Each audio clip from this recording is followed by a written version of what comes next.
Welcome to the Class Business Podcast. I'm Kristine, Monaghan, your host, and today we are joined by Nikki Talbot, the founder of Pudding and Pie and one of the judges for the Class Business Awards. Since 2012, Nikki has built a nationwide children's cooking school and now reaches over 70,000 children every single year, helping them build confidence, life skills, and healthier habits through fun hands-on cooking.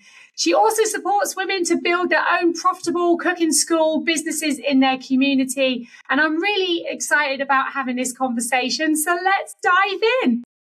Nikki, it's absolutely amazing to have you with us today. For everyone that's listening online or watching us on YouTube, tell everyone who you are, what do you do, and where do you do it? So much, Chrissy. So everybody, hello, good morning. My name is Nikki Talbot. I'm the very proud founder of Pudding and Pie. And I help women to thrive through building their own purposeful and profitable cooking school businesses within their own communities. And Nikki, so how long have you been in business for? 14 years. Wow. So how did you start out? What did you do before you started your business? Okay. I love this. I love asking this question myself. So I was currently working in a corporate environment. I was a business and finance training manager, so something completely different. And then, like a lot of women, when we started having our family and having children, it made me look at absolutely everything, readdress all the priorities. All of our babies were born extremely prematurely, and they were in special care for a long time. And it just made me look at what do I want to do in life, and it really helped kind of create that sort of spark, that ignition really of love of food. I think that's where it started really. I don't know, have you heard of Annabelle Carmel, Chrissy, the weaning queen? Yes, yeah. I don't think she's talked about quite so much now, but I absolutely fell in love with her passion for food. And imagine our babies, at the smallest were less than £2 each, teeny tiny. And when they finally came home at 3 months of age, they were still less than a newborn baby. So they were still less than £4 in weight. And I just threw myself into creating, weaning them and seeing for myself the power of nutrition. And like now, they are head and shoulders above me. I'm quite tall, but they're taller than me. And, they're 6 foot plus, big strapping lads. And, I think that's where it started, really. Did you do any cooking prior to that then? Was there always an interest in cooking or not at all until the kids came? To be fair, I always had an interest in looking after myself, health and well-being. I'm a bit of a gym buddy. I love working out. I love good food. But in terms of cooking, no. And this is why I absolutely love what I do now, because women don't have to be, qualified chefs or anything like that to come on board and to join. They need to have a passion for helping children and a love of food. A love of food is definitely important as well. So, all right. So 14 years ago, so you had this idea, you've fallen in love with food. So what did the business look like when it first started? Oh, so different. So again, this is why my passion is very much with people that build classes for children, for parents. So it was very much community based. So I would do preschoolers during the week. I had a cooking school on a Saturday morning. And we'll probably come into it later on. But this is what I think we provide so much for, not just children in terms of learning new skills and a safe space for them, but also for parents as well. Because, I don't know, as a parent, you are learning on the job, and to be surrounded by other women or other parents, I think is an incredible thing to be able to do. And so you got started, and then when did the business start growing from community stuff to like nurseries and schools? Like what was the growth? Yeah, that's a good question. My children's nursery is a part of a very large chain, and I was very lucky that somebody I knew worked in one of these nurseries and recommended me to her the big boss, the owner.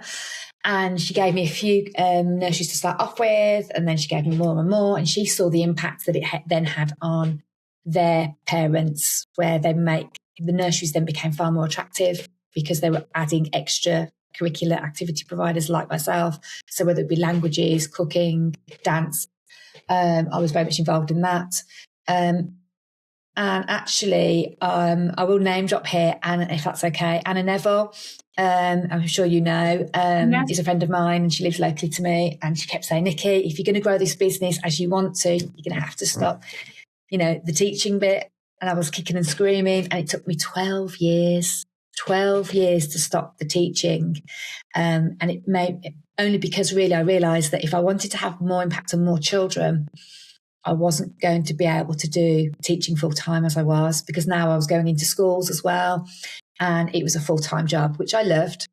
But actually it took me 12 years to do that. So I've only recently been growing more, so franchising. Yeah. Did you build a team to start off with, or did you, did you employ people to work on your behalf? Is that exactly? Went solo, and then what grew a team to find people to work? So I'm based in Sutton Coldfield in the Midlands. So I then the demand was there. There was so many schools and nurseries that wanted more pudding pie, and there was only one of me. So I took on more people. So within our little community here in Sutton Coldfield, there are 5 of us. So I don't teach at all, but the other ladies, they do teach for me. And then when I saw how well it worked, I then moved out into Solihull, into Shropshire, and had a couple of teachers there. So they do what I do in Sutton Coldfield in their areas. And then actually I only franchised 12 months ago, so last March. And we're a team of 12 now. So we now have ladies throughout the UK that do what I do. That's so cool. So took you 12, right? So over those 12 years, you started as a solopreneur, doing community classes, then added in nurseries, then added in schools, then built a team, and then tried and tested the model in other areas like Shropshire and stuff to see if it can, because obviously that is the testing phase, to see if it can be delivered without you being the person like beating the drum, so to speak. Yeah. And then decided, if I'm going to grow, a bit of a nudge from Anna, if you're going to grow this business, then franchising was the option for you. Why did you choose franchising over licensing or teacher growth?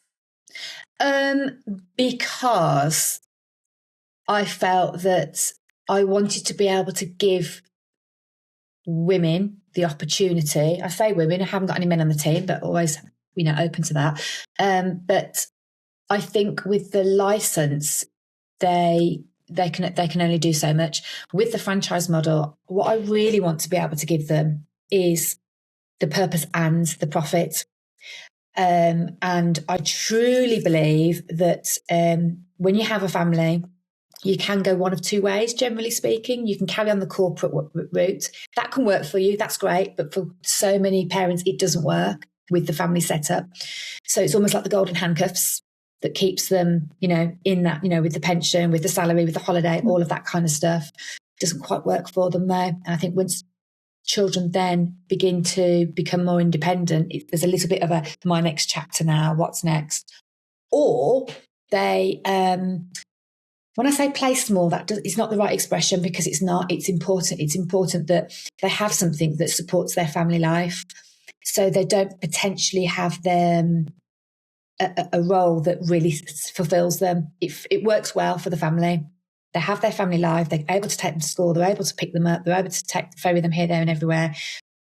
And it's almost like a stopgap that it will work for 10 years, however many years, and then they will then look again. That next chapter comes when they're like, right, okay, I now want more. And it's where this kind of purpose and profit come nicely together. You don't, again, my own personal opinion is, you don't have to give one up for the other. You can have a purposeful business that's meaningful, that gives back, but you also can have one that rewards you as well.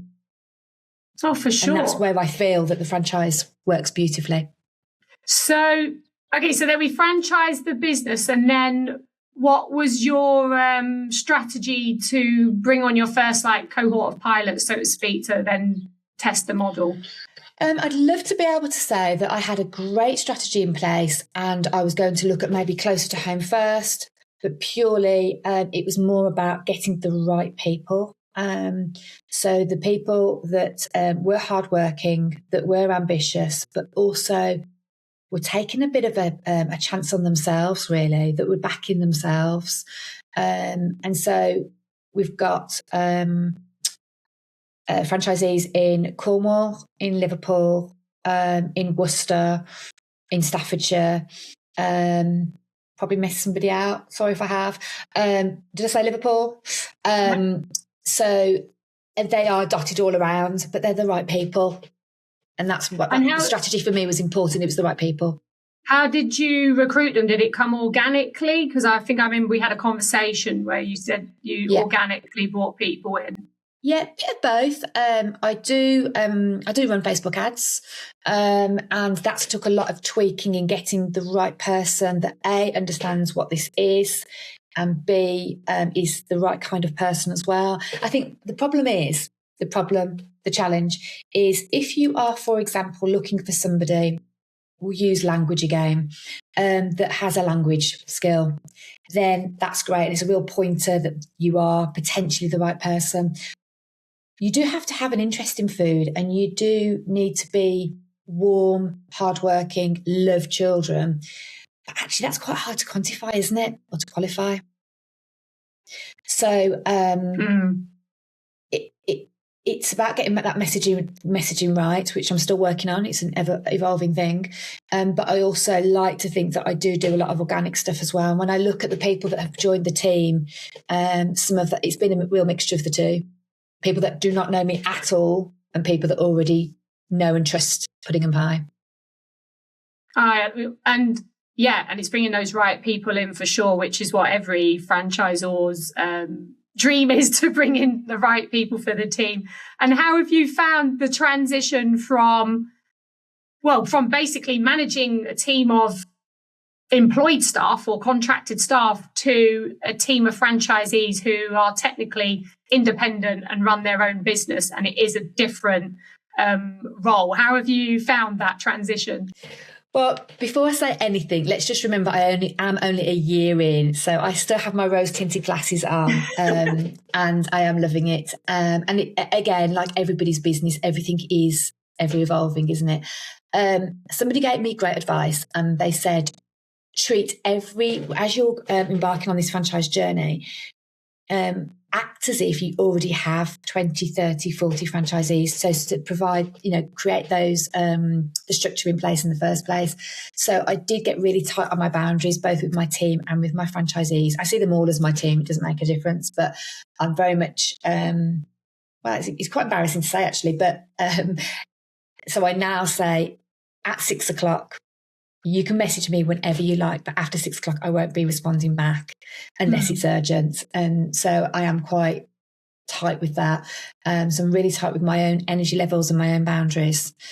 What else did you ask me just then about how I found the transition?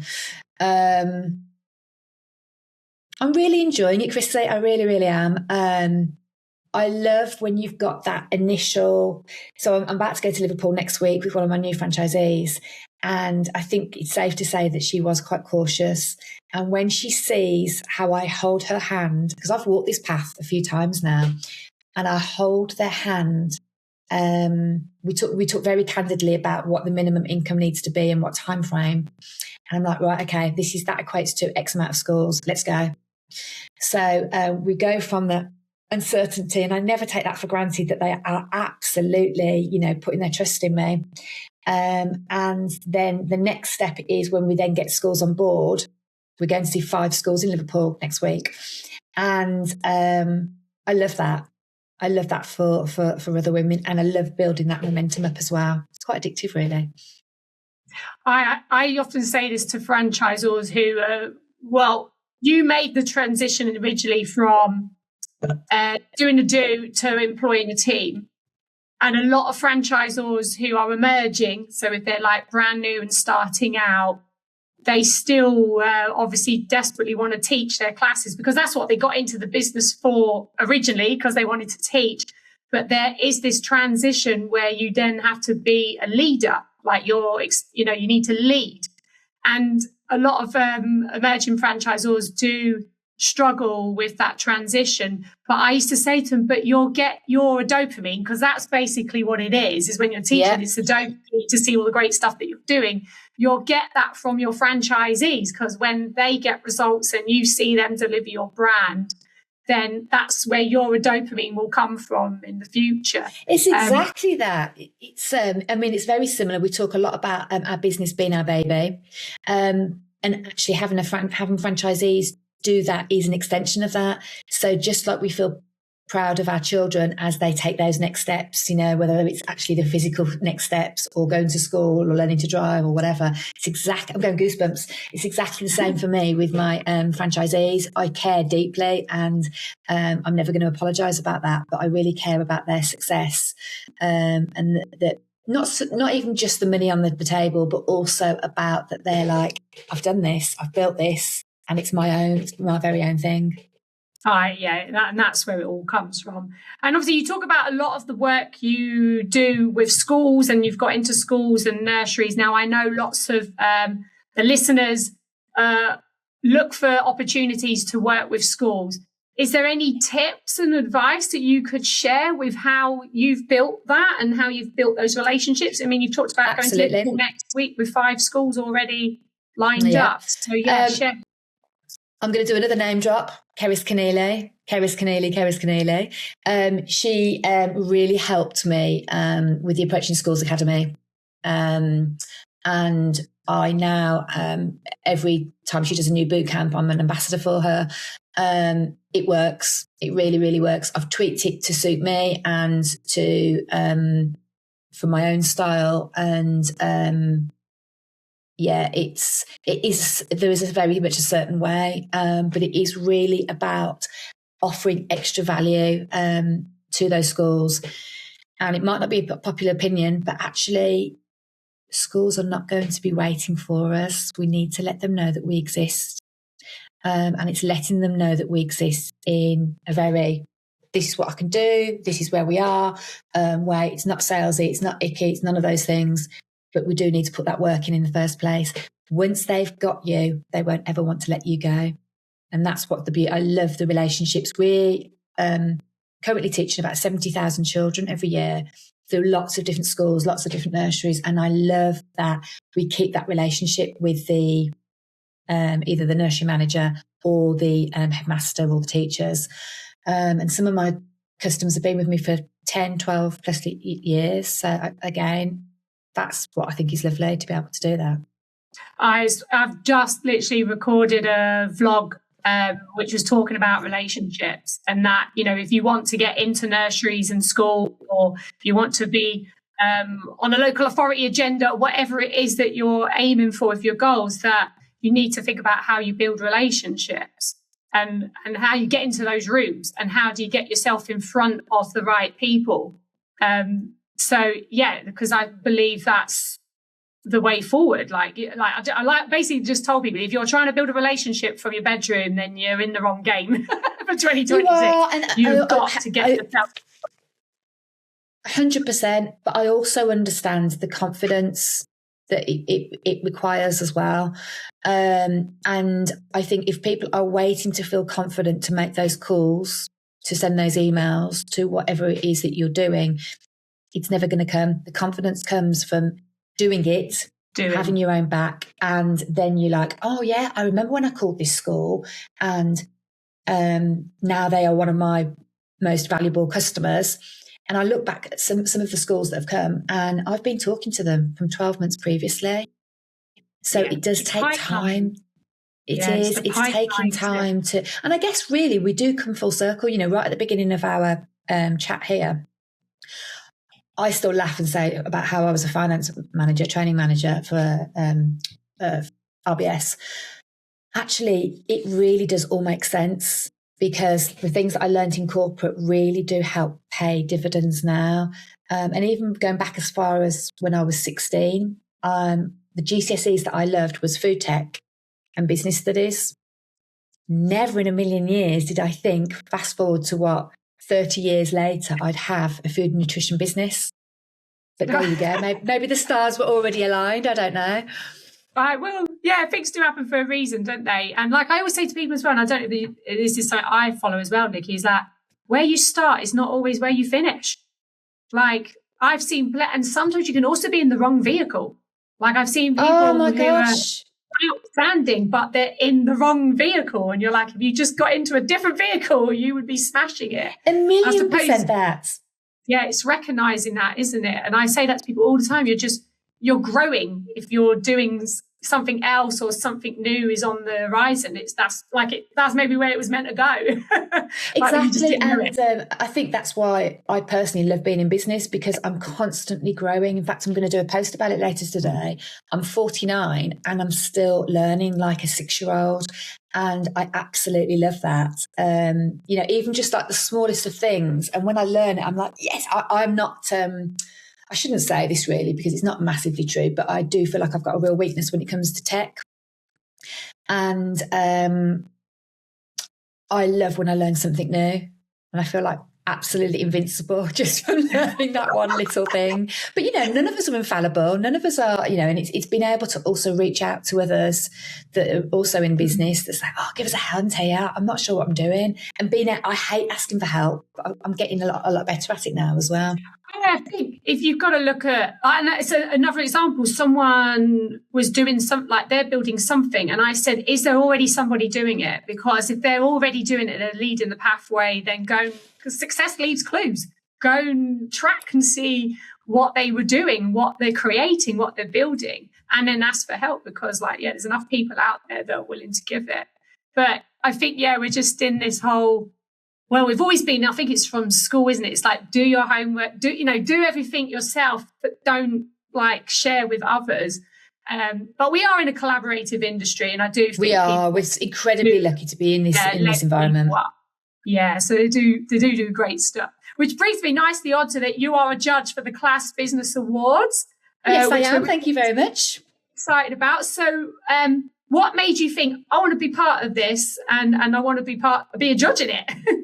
Well, I think it's 2 parts really. The first being that kind of what I was alluding to earlier in terms of, I think people that run classes for children, whether it's babies or children, provide such an invaluable service, not just for the children. I always say that what I do is more than cooking. And I know that what everybody else does also is more than just dance or just music. I think back to what I did as a parent with my 2. And again, we had quite a difficult start with ours. And I was desperate to get out of the house. And that was my saving grace. If I was out of the house and busy and doing stuff.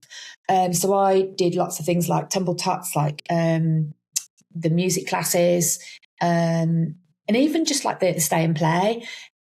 I think it provided me as a parent that sort of safe, supportive environment, and as well as the children.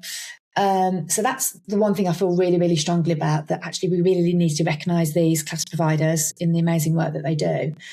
And I think also taking part in awards is such an incredible thing to be able to do. I know we all want to win or we all want to be finalists, but the truth of the matter, the real beauty about it, the real winning that you get is actually going through the process, because it gives you a chance as business owner to really evaluate where you are, where you've come from. I'm a massive fan of the gap in the gain. Don't know whether you've ever heard about people talk about the gap in the gain. So as business entrepreneurs, quite often we're constantly looking ahead, that new goal, that new territory, that new thing. We're looking ahead. And then what happens when we get there? We're on to the next thing. This is certainly me, right? And this is more than shiny, bright things. This is really about the aspirations that we have and how ambitious we are.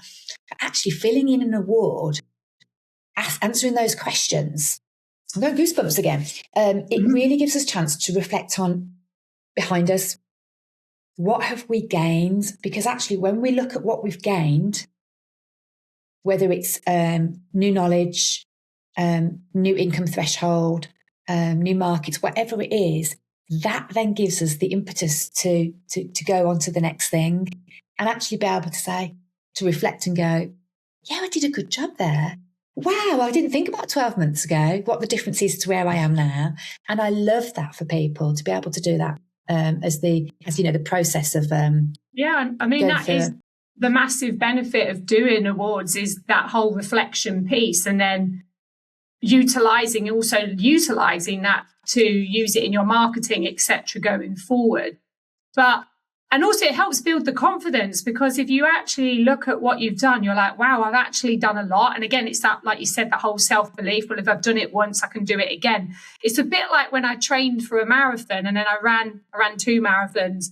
Pretty much after I'd done that, I was like, I can do anything, like if I put my mind to it, because the physical pain of that training and the mind monkeys in terms of mindset was so strong that I knew after that I could do anything. And you do reflect it, because the other day me and my daughter were driving down the road, and I was like, wow, 2 years ago I was running up this road doing 20-mile runs, and I couldn't even think about doing that now because I'm like just about. And it is, but it's all about mindset, isn't it? I mean, if you interview or listen to athletes being interviewed, it's all about the mindset, isn't it? And I love listening to successful people, whether it's in business or celebs or whatever. It's no coincidence that a lot of them have been through some really tough times. Yes. And I've actually wrote a book about it. It's called Give Me Strength, and it's all about overcoming trauma, things that you go through in life. And I know that what I've been through is very similar to a lot of other women. And I mean, seeing it as a gift, that's really hard to do when it's really difficult times. But it's only the bit afterwards, like we're talking about when we go through awards and whatnot, and looking back, you can see that there's lessons there. And I really do think you can have that sort of golden nugget as well of, what did I learn from that? Okay, I wouldn't choose that event to have happened. COVID is a classic example, isn't it? So many of us went through really difficult times through COVID. But now when you look at it, like in terms of a business perspective, like if I'd known what I knew now, I would have just downed tools for a start off. I would have just took the break and just be like, right, we'll come back when this is all over. But obviously we didn't. So loads of people like practically burned themselves out trying to keep everything going. And then obviously it's had this massive impact on children and so forth, whereas now the services are probably really, really needed. So it's, like you said, it's all part of the journey. You just don't know, do you? Only experience gives you that. Now, if it happened again, I'd just be like, we're down in tools. And that's exactly it. That's exactly it. Just like when we were talking about getting into schools, it's only once you've gone through that, let's say, hardship, but those learnings, that you can then come out of it. I remember with COVID, on the same day, I learned 2 things. 1, I wasn't able to go into schools and nurseries with my business. And 2, I needed to homeschool my 2 boys. And they were delighted. I was not. And I cried. I'm not a crier at all. And I cried to my husband. I was like, oh my God, my business, at the time, what was it, 8 years in, I could just see it going down the drain. And he said, you're going to have to get yourself online. I was the person that hated even FaceTiming. I always felt so self-conscious, always looking at my own reflection, kind of not being able to concentrate on the conversation. And actually what we got out of that as a business was incredible. I did about 9-12 months worth of charity work, just getting people to come online. And we did like a supper club. We did Saturday mornings. We did like 100 families at one point did Toad in the Hole. So I had them all over the country joining me and making Toad in the Hole. And people now come back and say, you absolutely saved us, which is so lovely. But we did so much in that time. Actually, from a selfish point of view, I just wanted to be productive and busy. Well, there was that part as well. And plus, like, people did need services because obviously it was uncertainty. It's a bit like right now, I mean, I know we're digressing slightly, but because of the market and everything else that's going on right now with the world and all of that, it is having an effect on buying behaviour and all of that. But it does show that we've been through tough times before.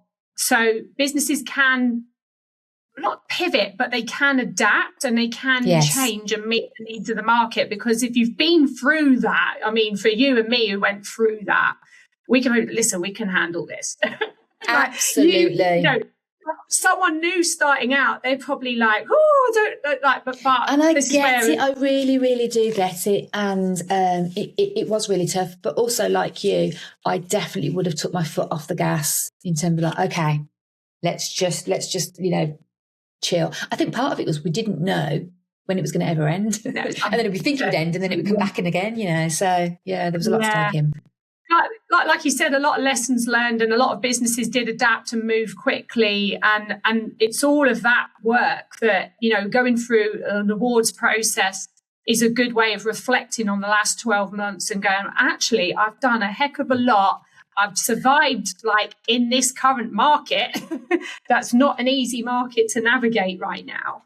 And I'm making plans for the future. And that's why I love the whole process. What are you looking for in terms of the applications when you start reading them? Is there anything that you're like, I want to know about this?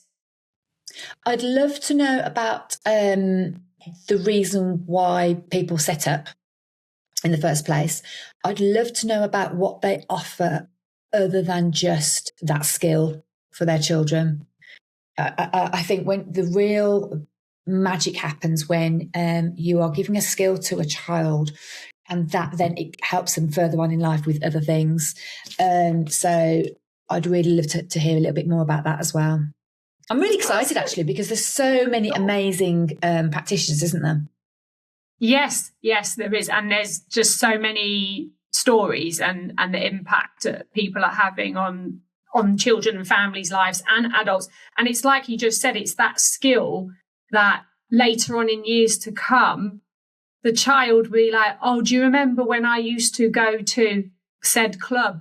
And that is the legacy of those activities. And people won't be able to see that until they look back in 15 years' time. Exactly. Because you work with, you've probably seen kids that have come through your classes. Only the other day, I had a parent contact me to say that her child that started when he was 3 now works in a Michelin star restaurant, and she believes that we helped spark that curiosity about cooking in the first place when he was 3.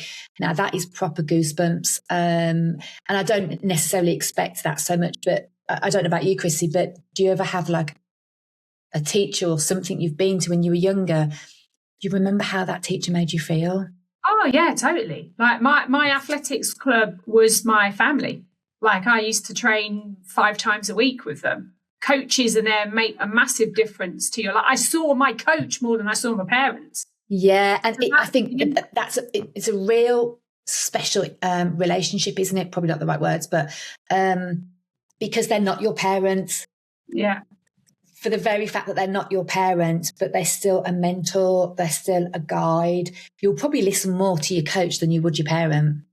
Oh, definitely at the time. For sure. Oh, Nikki, it's been amazing to have you here today. And I know that everyone listening in will love all those little nuggets that they can take away. I'm excited to see you on the 10th of October when you join us for the event. If anyone wants to connect with you, where's the best place to touch base with you? Where do you hang out? Probably Instagram is the best one. I'm on each platform, but Pudding and Pie Limited on Instagram. Come and find me. Come and hang out. And I love to connect. I do love the stories. I do love the connection. So I'm all over that. Brilliant. Oh, thank you so much today, Nikki. No problem. Thank you so much.